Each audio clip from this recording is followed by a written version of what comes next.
Okay, so on this week's how-to presented by Bike Bandit, we're going to be going over hole shot devices. So in order to do some of the hole shot device stuff, you're going to need to get some few key tools together and ready before you begin. A couple of uni bits, 1/2 inch uni bit and a 7/8 uni bit to make the hole. It's way easier and faster than doing just a drill. A countersink bit, obviously the hole shot device itself, the screws to hold it on. Then you're going to have to come to the point of deciding where you're going to position your hole shot device. A few key things are, if you have a hole shot device, or the button, excuse me, higher on the fork guard, that's going to make the front of the bike drop down less, obviously. So that's going to give the rear less bite. So say for a slippery condition, you wouldn't really necessarily need the front to be pulled down super far because you don't have traction, so you kind of want to bring it back up.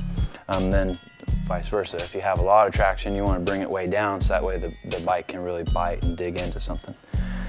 So once you figure it out, your length, how far down you want your button height, I like to use a hot pick as opposed to a drill. It's just way faster and way easier. So just measure out your center line and then get your hot pick hot and fire away.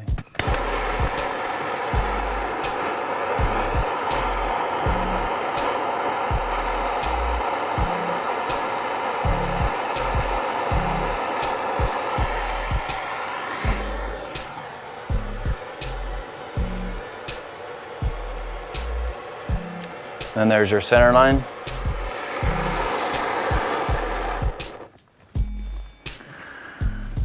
Come over here and grab your drill. And then now, since you have a 1/2 inch uni bit and the size of the button itself is 1/2 inch, you just need to drill it out to the 1/2 inch size and you're good to go.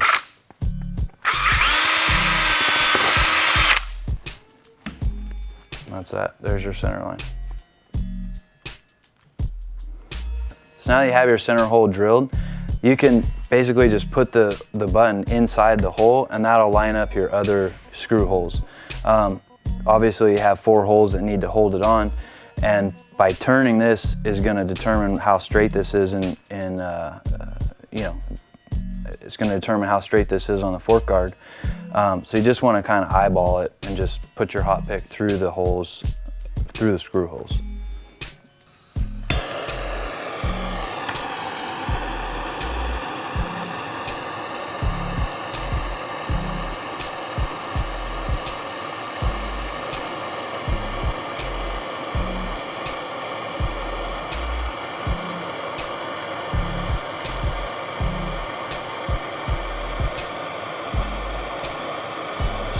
Now that you got it nice and hot, just make sure it's all nice and straight.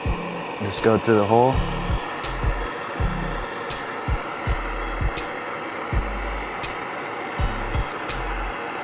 Try to heat it up again. Keep holding it with your thumb. The plastic will kind of melt it into place a little bit, so it kind of stays put more than you think it is.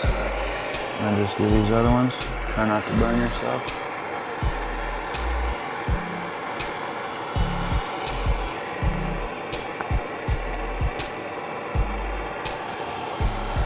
All right, so now that all 4 holes are there, you can see the plastic kind of melted it, holding it in place, but sort of there, but that's it. That's the beginning stages of it. Pull that off. Obviously you got to clean those out, and then they're ready to be countersunk for the screws. So you want to countersink all 4 of the screw holes, obviously because it'll scratch the fork really bad. So you can see I've countersunk 1 of the holes, the other 3 are not. Just get 1 of your screws and kind of place it in there.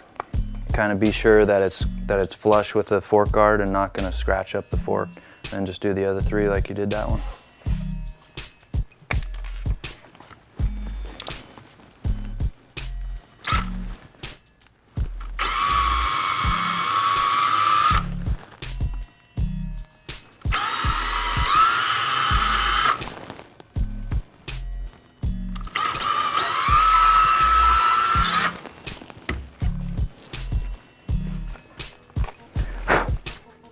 Like that.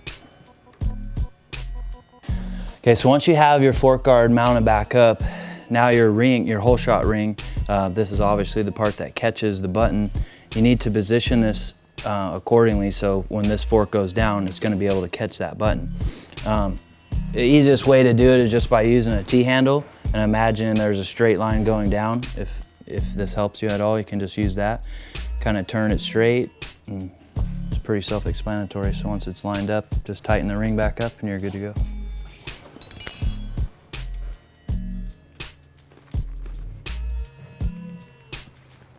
Okay, so we've just installed the hole shot device, and that's going to do it for this week's TransWorld How-Tos presented by Bike Bandit.